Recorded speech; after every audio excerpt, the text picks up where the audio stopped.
Salut les amis et bienvenue sur votre plateforme. Les amis, on a coupé l'eau chez l'ambassade de France à Niamey. On a coupé l'électricité. Oh, oh, il a fui.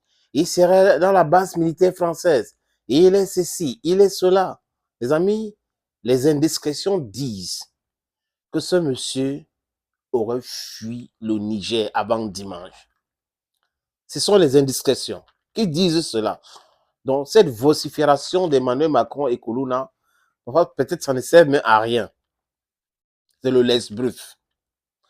D'autres disent même qu'il est aujourd'hui protégé dans la base militaire française à Niamey. Vous avez vu les images vous-même. Je sais que vous êtes très bien informés. Comment la jeunesse nigérienne, le mouvement M62, vraiment ils font un travail formidable. Pour parler comme un humoriste, formidable, même formidable. Oui, c'est un travail d'orfèvre que ce mouvement de M62 est en train de faire du côté du Niger. Nous devons soutenir ce mouvement, soutenir d'autres mouvements qui sont là pour la libération totale de l'Afrique.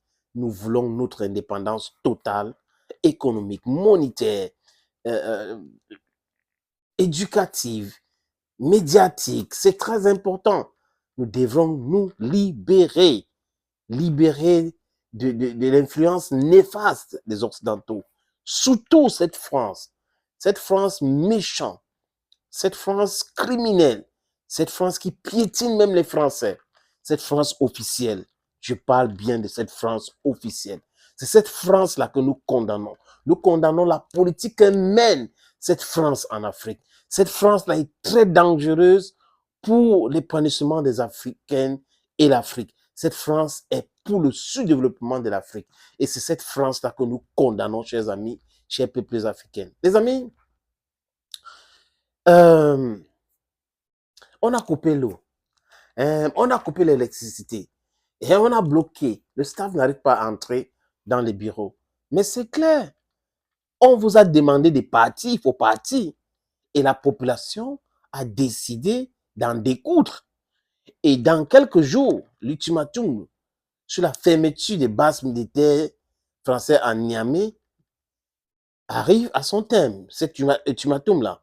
Donc, les jeunes gens au Niger, la population, les mamans, vont se mobiliser pour encercler la base militaire française.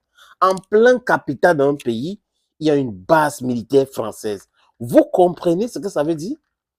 Est-ce que vous comprenez ce que ça veut dire? Des anciennes puissances colonisatrices. Sa base militaire est à la capitale. Youssoufou, c'est quelqu'un de très dangereux. Tous les autres présidents qui sont passés au Niger étaient vraiment des vassaux, les amis. C'est des valets. Vive Tiani, vive le CNSP. Oui, le CNSP doit continuer comme ça, les amis. Ce n'est pas possible. La base militaire française en plein centre de Niamey, quel est ce pays qui peut accepter une stupidité pareille? Si ce n'est pas la Côte d'Ivoire, le Tchad ou le Gabon, quel autre pays peut même accepter cela? Mais ça ne suffit pas. Cet ambassadeur, s'il est encore au Niger, doit partir parce qu'ils ne vont pas travailler. Les nouvelles autorités doivent les empêcher de travailler, doivent les rendre la vie vraiment invivable au Niger. La population doit les rendre la vie invivable. C'est monsieur qui manque de respect à tout le monde doit partir. Ah, le Niger a coupé la lumière. Le Niger a fourni 70% de la lumière que le Niger. Et, pas extraordinaire, certaines personnes ont la lumière. Et les autres sont des animaux, les broussards, comme avait dit Bazoum à son temps. Donc, il a la lumière. Peut-être s'il a le délaissage aujourd'hui, ils vont accuser les nouvelles autorités du Niger. Non. Si la France était un bon partenaire pour le Niger devrait avoir un central nucléaire civil. Mais comme la France est seulement là pour piller, pour détruire, la France fait la promotion de sous-développement. Les amis, j'ai même vu une image sur les mines, là où la France exploitait l'uranium. et des voitures que la France a cassées, détruit ces voitures-là. Regardez bien en Afrique. Les stations Total, je prends seulement cet exemple-là, et la société Orange construit les bâtiments démontables. Total a les stations démontables. Donc la France est là comme si elle va partir tout le temps. Donc elle ne construit pas quelque chose de permanent.